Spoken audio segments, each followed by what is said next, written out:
Entonces, sí, le damos la palabra a Tere Ursula.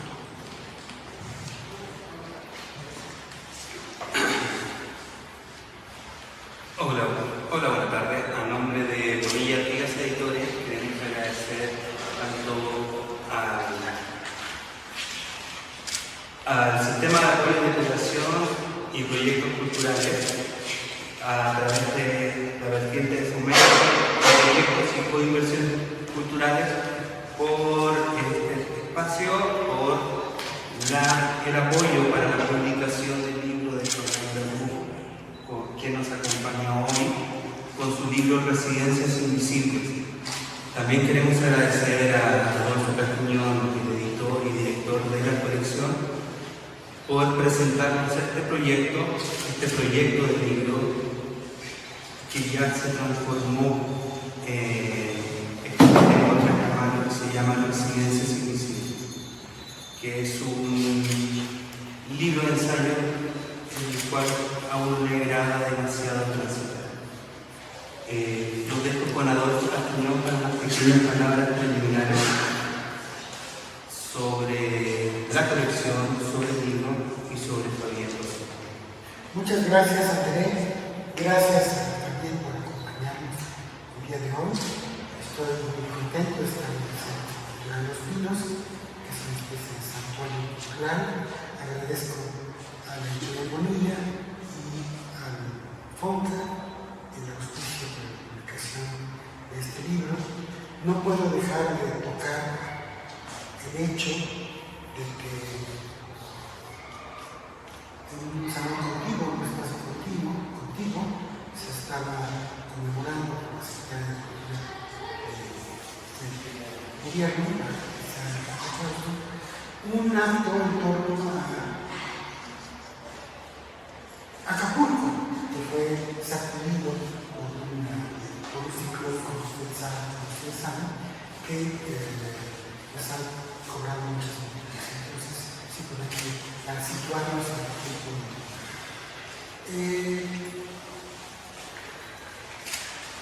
Hoy estamos presentando el volumen 16 de esta colección que para mí ha significado mucho en términos personales y editoriales, que es Las Semanas del Jardín, y tengo el gusto y el honor de que el libro de Joaquín Bradín, Residencias Invisibles, con este libro la colección en cierto modo cumpla su mayoría de edad. Ya el que tiene 16 ya tiene derecho a tener una licencia, entonces ya puede manejar, entonces ya la colección ya va en muy buen camino. Pues yo tengo la fortuna de conocer a Joaquín Bradín desde hace muchos años, desde hace muchos libros, desde hace muchas letras, y parte de su itinerario tiene que ver con la cultura francesa, sobre todo en México, con Benjamin Pérez en México, con Antonin Artaud, con la cultura mexicana, con Juan Rulfo, con la cultura hispanoamericana. Ahora, este libro es una muestra del ejercicio que también ha hecho a lo largo del tiempo en torno al arte de la bibliografía, que es una, digamos, un laboratorio, es una artesanía, un arte que tiene que ver con la reconstrucción, la restauración, la resurrección, diríamos, de los personajes. Hace poco, hace unas horas, estaba yo viendo en uno de los medios electrónicos algo que era cómo contrastaban la figura prototípica, digamos, de Julio César en una escultura, contrastada con lo que sería la reconstrucción física de ese personaje en la actualidad. pues me gustaría un poco imaginar que lo que hace Fabienne es precisamente eso, es que ella saca a estas figuras como pueden ser Gonzalo Rojas, Octavio Paz, Álvaro Mutis, Alejandro Rossi, Andrés Bertón,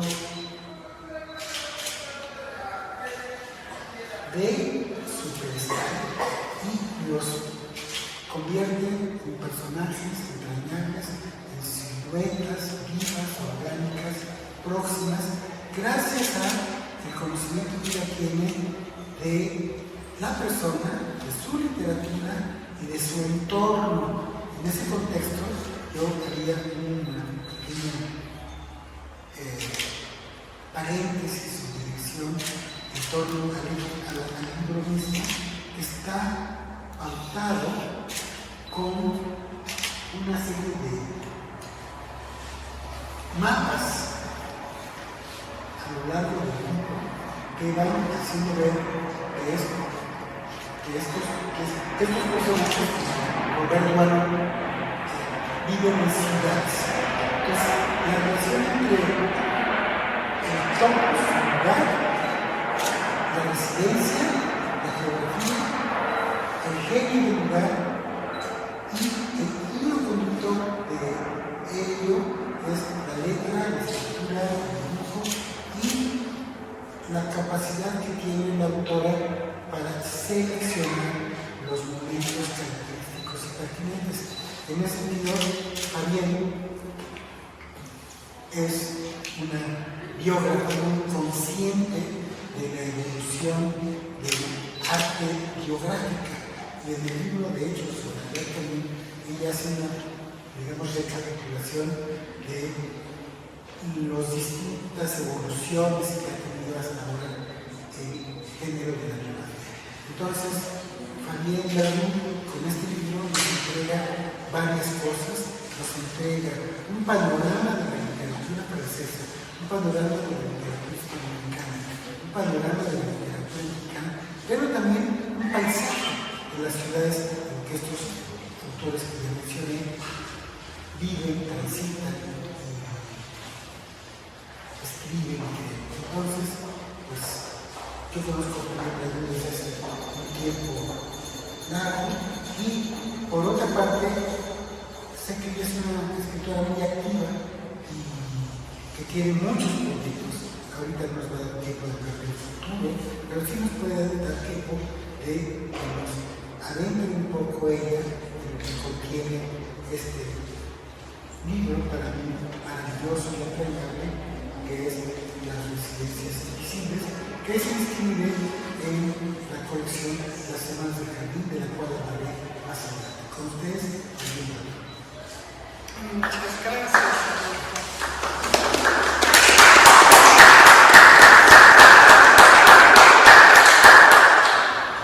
Gracias, Adolfo. Como no nos conocemos, ¿no? Ni hay que tener la soberbia de pensar que todo el mundo me conoce, aunque conozco un libro mío que ha tenido muy buena suerte de editorial, que es la biografía de Antonieta Rivas Mercado. Pero por otros libros, los que hablo aquí, Adolfo, mucho menos, ¿no? Y tengo que hablar un poco yo de dónde vengo, cómo caí acá, ¿no? No quiero decir en los pinos, pero casi, ¿no? Y eso explica la razón por la cual este libro está dividido en allá y aquí, ¿no? Y la razón de los mapas.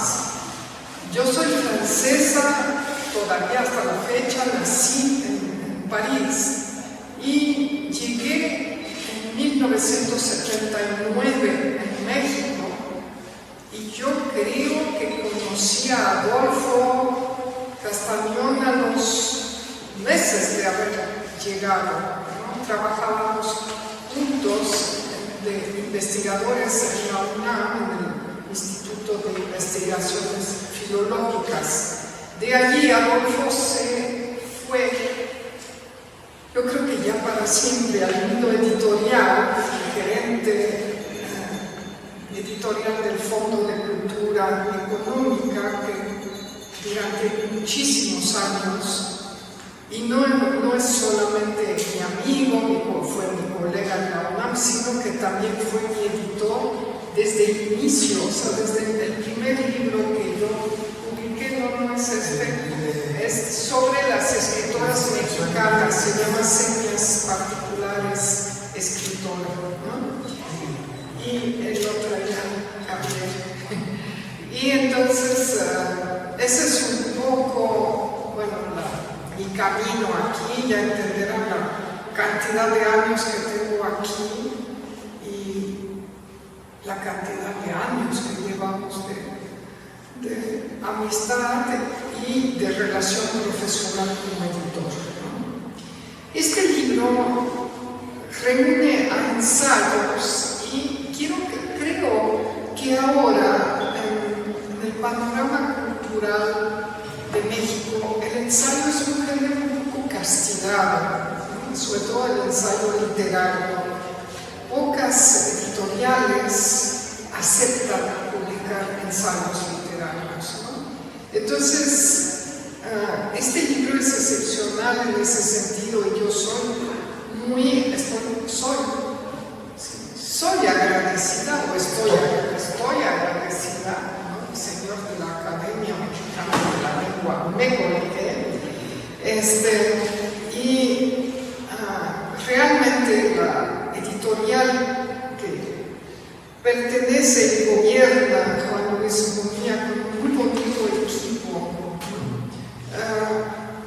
son tal vez casi los pocos que acogen ensayos literarios en México. Entonces, ese es un poco, por eso también les soy agradecida también, por supuesto, al FONCA, que ha apoyado este libro. Sin este apoyo, yo creo que no habría visto la luz. Este libro, esta portada, tengo que decir una precisión, ¿no? Sobre la portada, porque yo creo que es el libro más bonito que me han hecho. No que los libros del Fondo de Cultura Económica fueran feos, pero eran más austeros un poco las portadas. Y en este caso, coincidiendo con ese título, ¿no? ¿Qué son esas residencias? Yo propuse al editor que pusiera ese cuadro del pintor español Sorolla, y que representa la entrada de su casa. Es su jardín en Madrid, es una casa formidable. A mí es un pintor que me gusta mucho, ¿no? Y cada vez que tengo la suerte de ir a Madrid, paso a visitar su casa donde están expuestos muchos cuadros suyos. Ahorita en Madrid hay una retrospectiva Sorolla. Bueno, ¿y por qué se llaman residencias invisibles? Porque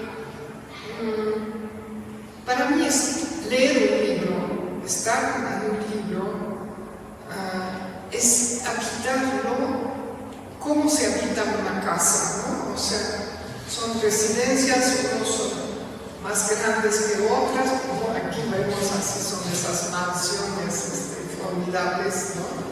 Pero otras veces son cuartuchos o cualquier tipo de casa, ¿no?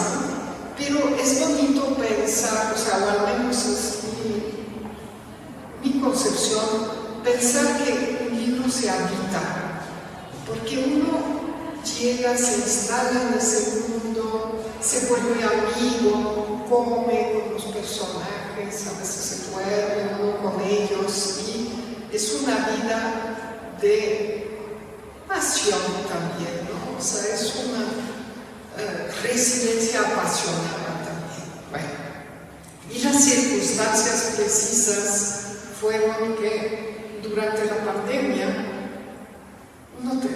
le sobraba un poco el tiempo, ¿no? A veces, entonces, aparte de trabajar en lo que uno trabaja normalmente, empieza a abrir archivos, ver cosas del pasado, y entonces vi esos ensayos y dije, bueno, ¿por qué no reunirlos? Y pintan bastante mi vida, que está acá y aquí, ¿no? O sea, ya rebasé la mitad exacta de estar en Francia, entre Francia y México, pero las lecturas siguen siendo de estas dos hileras, de estas dos orillas. Entonces dije, bueno, pues las podríamos reunir, o las podría reunir, y aquí está el resultado de esto. Estoy contenta yo con este libro, ya lo dije, muy agradecida porque no es solamente una cosa de carrera o de profesión, nunca es lector profesional, eso pese a que no escribe sobre los libros, escribe reseñas, estuvimos con Adolfo, yo 20 años en la revista Vuelta, allí que capitaneaba Octavio Paz, ahí escribíamos mes a mes reseñas y otros ensayos, ¿no? Traducíamos también, bueno, fue un aprendizaje para mí que llegaba, desde a tener un doctorado en la Sorbona, yo era bastante ignorante, porque somos en Francia, en Europa en general, ignorantes de la literatura mexicana, no llega. Y allí hice más mi aprendizaje, que fue más nutrido, exitoso, rico para mí que todos esos años de estudios allá, ¿no? Pero bueno, sí, perdón, para enriquecer el tema. Resulta que además de haber trabajado en la publicatura, en la revista Vuelta, teníamos un pequeño grupo de lectores que nos reuníamos cada 15 días en un taller literario en el departamento de Xochimilco. Entonces estaba compuesto por Guillermo Sheridan, Jaime Moreno Villarreal, Javier Galán, Francisco Hinojosa, Agostio, y en ese taller nos reuníamos en torno a la interrogación sistemática, obsesiva de, por ejemplo, un cuento de José Bianco, Las ratas, o de una novela de Philip Roth, o de algunos otros. Elena Garro. Entonces, esa experiencia de intercambio amistoso en torno a un texto a lo largo del tiempo nos dio a quienes participamos de ese taller, de ese capítulo, Pablo Morales, Jaime Villarreal, Rachel Cosa, una gran libertad interior, porque nos hizo ver que lo que teníamos en la mente, también yo en lo personal, lo podía tener el otro y podíamos ir juntando como en un rompecabezas el paisaje interior de la cultura. Y eso de alguna manera me satisfació mucho, porque eso forma parte también un poco de las raíces de lo que tiene este libro, porque esas residencias en las que estuvimos con esos escritores, alrededor de nuestra Borges o Cortázar, esas residencias, de cierto modo, tienen unas raíces, unos tentáculos, unas relaciones, cosas ya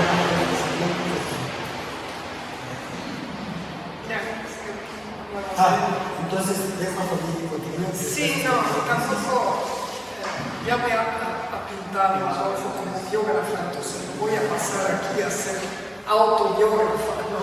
Pero qué bueno que Adolfo se acordó de ese episodio. Yo tenía muy poco de haber llegado a México y encontré en ellos, en ese grupo, mis padres, ¿no? Y ellos fueron los que realmente me enseñaron lo poco que sé ahora de la literatura mexicana o hispanoamericana.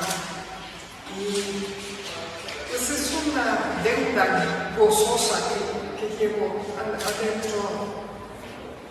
No es solamente una cosa de conocimiento, sino también de corazón. Y como no era obligatorio, o sea que las cosas obligatorias a veces salen pesadas, ¿no?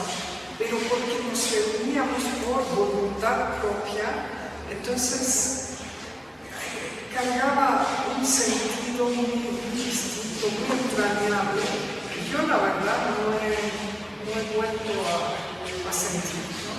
O sea, bueno, y sobre todo estaba yo bien acompañada en ese momento. Yo tampoco me conmueve mucho que recordemos eso, casi tiene unos años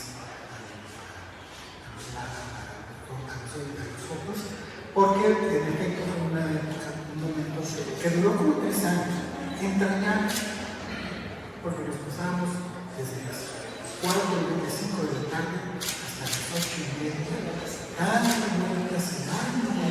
y había la obligación de llegar con un texto escrito a ese taller. Entonces, también, bueno, en mi caso particular fue también un ensayo de escribir, empezar a escribir en español, ¿no? Y también obliga a poner, no es nada más un diálogo, una conversación, sino a clarificar las ideas que uno tiene sobre un libro cuando pasan por escrito, ¿no? Por lo escrito. Y uno de los personajes que estaba, que flotaba por el terreno, era uno de los que están aquí, que era el poeta, narrador, personaje inolvidable de seminario que estamos celebrando ahora, que es Álvaro Múntiz, con el cual cada uno de nosotros tuvo una relación particular específica y también aquí nos regala un tramo de la visión de Álvaro Múntiz y pues le dejo de nuevo la palabra. Sí. Si hay tiempo, es que es un largo ensayo sobre Múntiz, ¿no?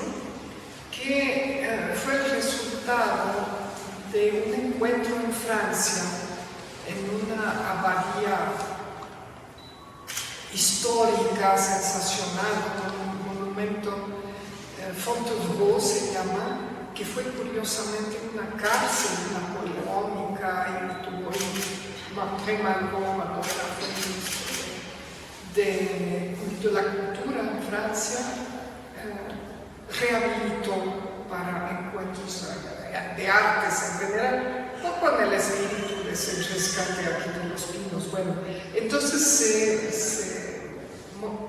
a la muerte de Álvaro Múntiz se organizó un encuentro para recordarlo, porque además de leerlo, de escribir sobre él, lo queríamos, como dice Adolfo, personalmente lo quisimos, lo frecuentamos, ¿no? Y a mí me vino la idea, puesto que por ser francesa, y a causa de la relación muy estrecha que Álvaro alimentaba con Francia, mantenía con Francia, se me ocurrió encontrar todas sus razones de relación con Francia, tanto en la vida como en la obra. Entonces, no están fastidiados todavía, no sé, no es la tarde. Y pensaba leer uno o dos fragmentos, ¿no? Adelante. Si me permiten, voy a empezar pues con su niñez, ¿no? Esa es mi beta de biógrafa que va a salir, ¿no? La energía de Álvaro Múntiz, quiero decir también que hace muy poco aquí en México, en la casa Octavio y Marisol Paz, celebramos el centenario de Álvaro. Qué barbaridad, que habría tenido 100 años este año 23, ¿no? Entonces digo yo que la energía de Álvaro Múntiz París nos hacía olvidar que había nacido en 1923 y como éramos todos bastante audaces o abusadores, no sé, lo tratábamos como otro amigo, como si tuviera nuestra edad, ¿no? Bueno, su primer viaje a París desde Bruselas coincide aproximadamente con la publicación de El tiempo recobrado, que cierra la gran aventura de Marcel Proust y la década de los 20. En efecto, en 1927, el niño Álvaro acompaña a su madre, Carolina Jaramillo, en un tren que los deja cerca de la Gare du Nord. Él lleva, es decir, piensen que tiene 4 años, ¿no? Él lleva un sobretodo apretado que raspa la nuca. La calefacción del tren es excesiva y la tela del sobretodo se empapa de sudor en el cuello. El desagrado es tal y es tanto que en adelante no soportara la intensa calefacción que lo asfixia, pero siempre le recordará este viaje. A su llegada a la estación del norte, la madre y el hijo toman un gran automóvil hacia el Hotel du Colisée, donde residen una tía abuela y su riquísimo marido colombiano. Recuerdan que Álvaro Mutis era colombiano. El niño se emociona sobremanera al cruzar los Campos Elíseos. El hotel allí está situado en los Campos Elíseos. Aun cuando todavía ignora todo de Gilbert, que es un protagonista de la saga de Marcel Proust, y de sus pecas rosadas. La gran lección de Proust, asegura Mutis, es, y lo cito, desconfía de tu memoria. Y es que en el proceso de la memoria nada cuenta tanto como el olvido. A mí me sorprendió, igual que Álvaro Mutis, esa frase que cifra un asunto que se nos olvida mucho, que es el olvido. Estamos muy obsesionados con la memoria, la reconstrucción, sobre todo en materia biográfica, ¿no? Pero poco le hacemos caso a esta maravillosa facultad que tenemos, que es el olvido. No solamente porque a veces nos permite sobrepasar algunos traumas, sino porque es una seleccionadora muy significativa, muy elocuente de qué está en nuestra memoria, qué es lo que la constituye, y no lo tomemos únicamente a nivel individual, sino también a nivel de nación. Piensen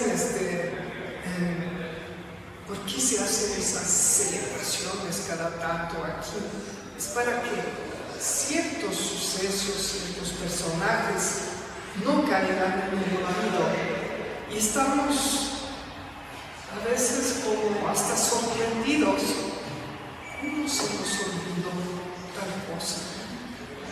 Bueno, no quiero seguir leyendo porque es fastidioso para ustedes, pero mi concepción de cuando escribo sobre esas residencias, sobre estos libros que habito, es invitar a los demás, a los lectores, a su vez a transitar por estas mansiones, esas residencias. Para mí ese es el objetivo de la crítica literaria. Es incitar, contagiar a otro, incitarlo a leer lo que a uno le gustó, le interesó, despertó la curiosidad, ¿no? No es tanto ser el gendarme de la los libros que salen y decir, eso está bien, eso está mal. Ese es un defecto que nos aquejó a nosotros todos en la juventud. Los primeros escritos sobre la actualidad literaria había que saber, este libro vale, este no vale, ¿no? Adolfo, ahora recuerdo, tenía una particularidad de escribir reseñas tan crípticas, ahora que tiene ese estilo tan claro, ponderado, ¿no? Pero cuando empezó a escribir, uno leía la reseña y al final se quedaba pensando, pero ¿le habrá gustado o no le habrá gustado? No sabía. Y esas están como medio perdidas, deberíamos seleccionarlas y bueno, yo no fui tan así, pero un poco también reconozco que pegué golpes que eran innecesarios a veces, ¿no? Yo creo que es mejor callar y no insistir, pero hay libros que enojan tanto, ¿no? O sea, que hay ganas de entrarle en el lomo, ¿no? Y decir, no, eso no puede ser, ¿no? Yo diría que en este libro justamente hay, por una parte está la figura del crítico policial, que es como el juez, pero hay por otra parte otra variedad de crítico en la cual yo siento más cercano ahora, y creo que en este libro se da, que es el de la crítica como una variedad de la medicina y como una aproximación al conocimiento de la persona desde dentro. En ese sentido, diría que Fabián en este libro nos permite adentrarnos en los personajes y darles a ellos vida y en ese contexto citar brevemente al autor y voy a leer la palabra a Álvaro López en un fragmento que cita a Álvaro que tiene que ver con esto. Dice Álvaro López: yo fui el primero en subrayar la importancia que tuvo para mí la lectura de Joseph Conrad desde mi adolescencia, pero la gente entiende la influencia de Conrad como una voluntad de copia, como si yo dijera, voy a escribir como escribe Conrad. No, yo no entiendo así la influencia, obviamente. Eso es una forma muy elemental y primaria de pensar al respecto. La importancia de la influencia es lo que suscita dentro de nosotros con elementos nuestros propios. Las comparaciones y los paralelos, las identidades y los rechazos que suscita en nosotros. Nadie habla de la influencia más fuerte en mí, que es Charles Dickens, y sería bastante complicado para mí buscar en dónde está, y por supuesto no le voy a dar las claves porque me da pereza sentarme a explicar esto. Lo que importa de una influencia es lo que suscita en uno. Es como una maquinaria que echa a andar en nosotros la lectura de un determinado autor. Y hay otros autores que nos gustan mucho, pero que no echan a andar dentro de nosotros esa maquinaria. Por ejemplo, un autor que yo frecuento y que admiro y quiero intensamente, y además pienso que sin duda ninguna, el más grande escritor de los últimos 150 años, Marcel Proust, no me mueve a mí, escribir una sola línea. Y creo que esta cita es una cita muy significativa en relación con el tema de las influencias y los procesos. Y yo terminaré con una pregunta. ¿Quiénes han sido también esos autores que secretamente te han influido o te han invitado a continuar con tu ejercicio de escritura de biografías?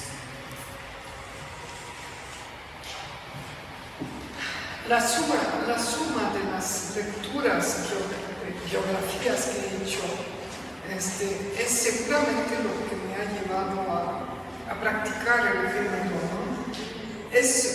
Antes yo daba en la facultad de la Facultad de Letras un curso sobre biografía y la recomendación que les daba a los alumnos era no lean libros sobre biografía, lean biografías.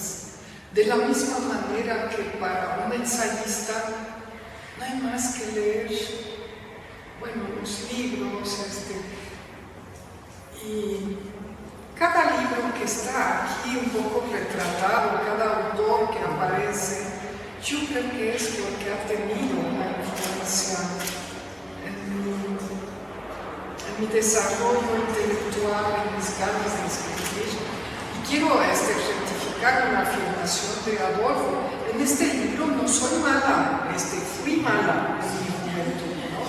Pero ahora ya no soy una buena persona.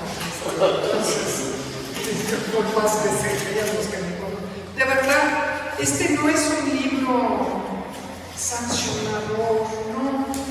Al contrario, es invitar a, como decía, es como si yo me pusiera en la entrada de la puerta de la casa y, a ver, pase, lector.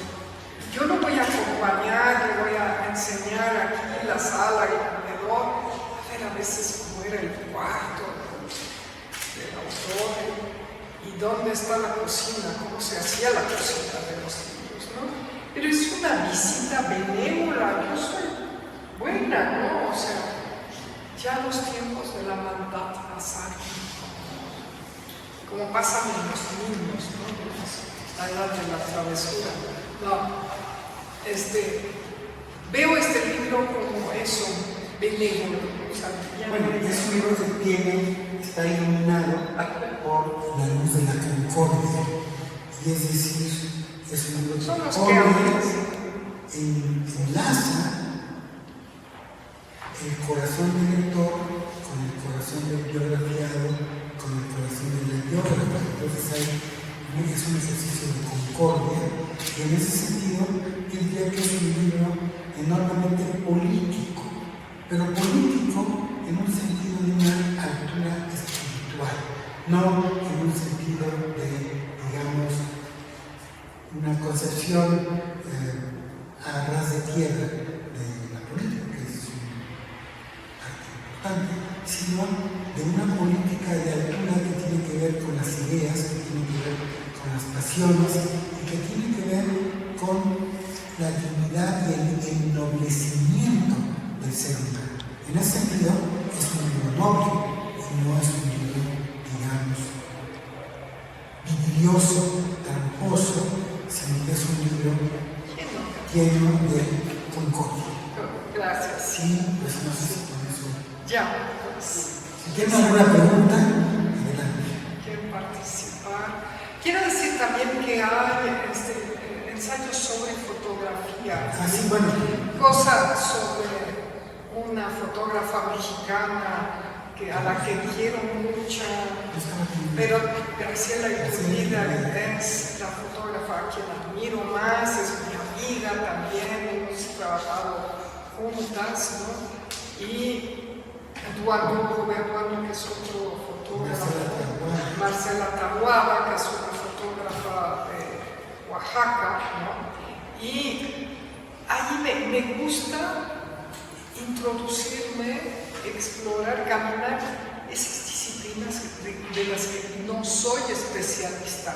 Me parece un término profesional, especialista, todo eso, bastante deleznable, ¿no? Los que se reivindican profesional, tal cosa. No, me gusta más esa libertad de entrar, en el caso de las fotografías de Graciela Iturbide, es entrar y ver, aprender a ver, como uno aprende a leer, ¿no? O sea, parece lo más sencillo, esos verbos es lo más difícil, ¿no? Así de cumplir con realmente. Y con Graciela Iturbide hicimos un libro de conversaciones en España, que se llama así, Graciela, tu vida y conversa con Javier, ¿no? Y cuando me invitó Graciela, le dije, oye, pero si yo no sé nada de fotografía, ¿cómo te voy a conversar contigo? Me dice, precisamente porque no sabes nada, ¿no? O sea, porque no eres una crítica profesional. De allí salió un libro riquísimo que se ha acreditado en Estados Unidos, en Inglaterra, ¿no? Y porque yo creo que esa libertad me permitió a mí, en este caso, hacerle preguntas que ningún crítico de fotografía le hacía. La ignorancia a veces sirve también para eso, ¿no? Y me gustó mucho, hasta hace muy poco prolongamos esta conversación para el catálogo de una exposición, magna exposición que le hicieron en París, en la Fundación Cartier, ¿no? Y salió tan bonito en nuestra conversación, el tema central, el texto central, y es una de esas colaboraciones que son suertes en la vida, que caen como, sé que el azar me llevó hacia estos pares que nombramos del taller, luego Octavio Paz, la revista Vuelta, esos encuentros, sí, todos. Bueno, todos los amigos que están acá, y los editores, ¿no? Bueno, que yo estoy aquí presente, pero hay uno muy particular que es Bartolomé Costa, que es una figura secreta. O sea, por favor, cogen el libro nada más por él, porque es la persona que trajo a México a León Trotsky, y él consiguió. Y lo encontré, estaba vivo en esa época, hizo una labor de edición también bajo la guerra sensacional, y lo encontré en la colonia Roma, vivía en un departamento, pero entrando en su departamento había una fotografía inmensa donde está con León Trotsky así en la casa donde vivió Trotsky en México, abrazado junto con otro personaje, ¿no? Y me contó todo lo que había hecho. De esos anarquistas españoles que realmente fueron sensacionales y pasaron a una especie de anonimato, ¿no?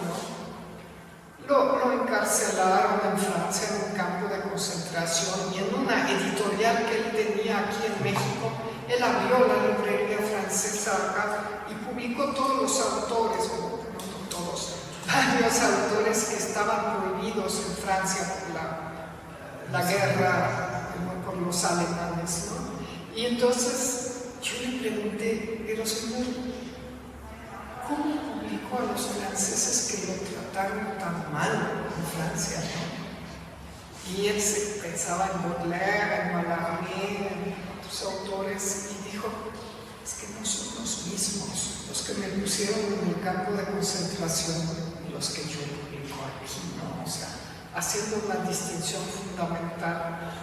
Pero toda la aventura que cuento allí de cómo trajo a León Trotsky a México, parece una novela de John le Carré, ¿no?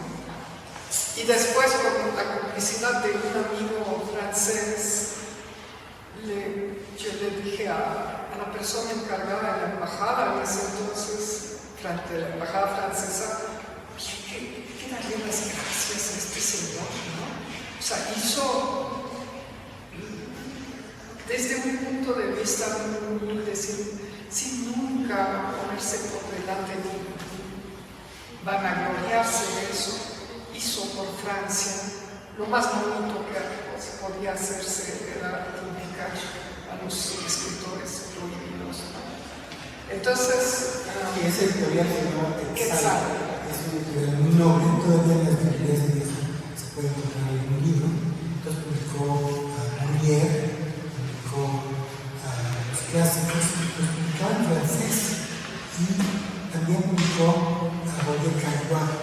Y entonces esta, y a los españoles, por supuesto, Ramón Putacé, pero esa parte de la literatura que hizo Bartolomé de las Lleras Quetzal es importantísimo porque tiene que ver con el florecimiento de la cultura francesa en plena guerra, cuando no se sabía que la guerra le iban a ganar los aliados. Entonces él estaba apostando por una moneda extraordinaria.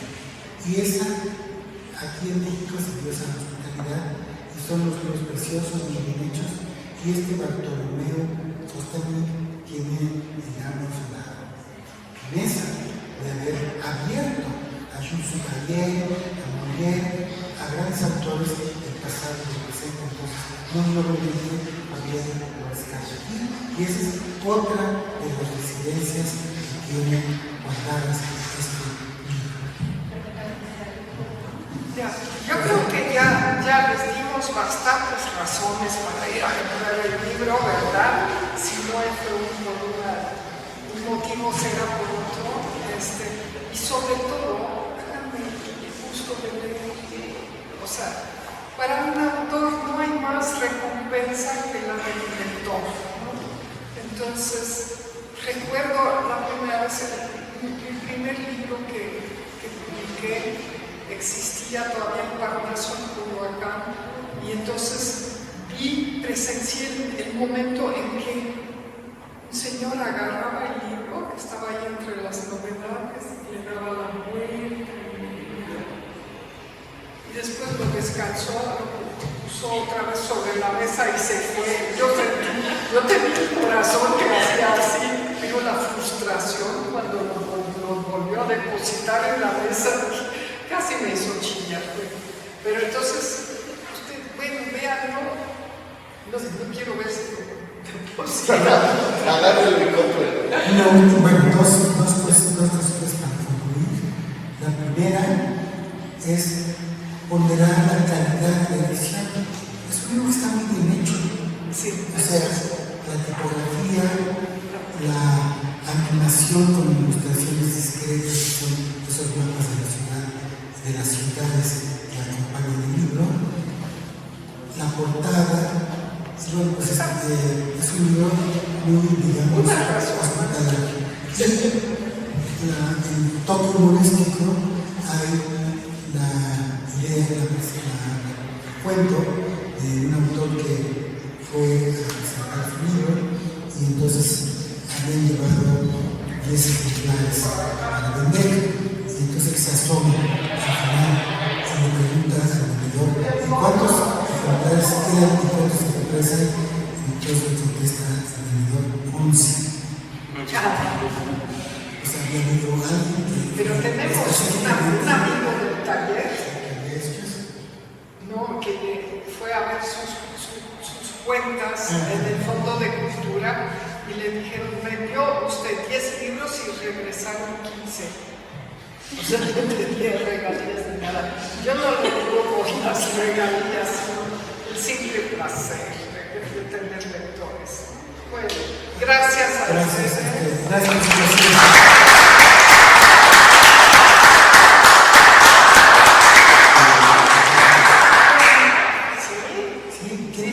¿Hacer alguna pregunta? A ver, José Alfredo. Juan Luis tenía unas preguntas que dijo que iba a mandar con ustedes.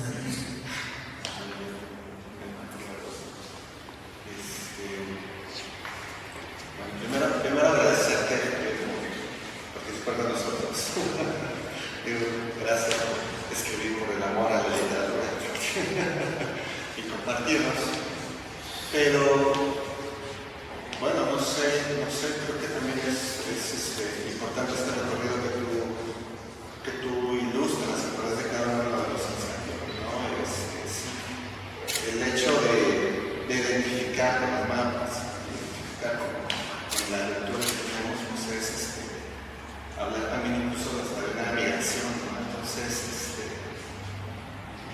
no sé, más que duda, como ese comentario de agradecer compartir esta experiencia.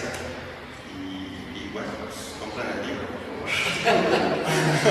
Eso es lo que se hace. Editores por otras razones, ¿no?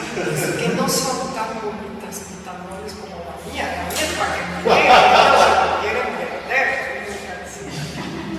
Pues, muchas gracias.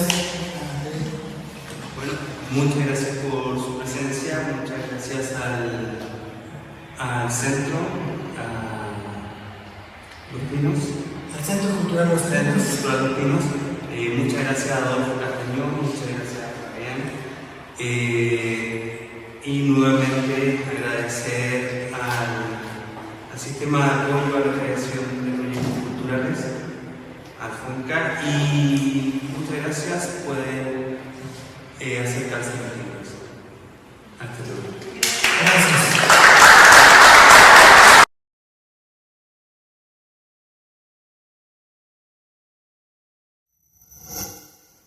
Gobierno de México.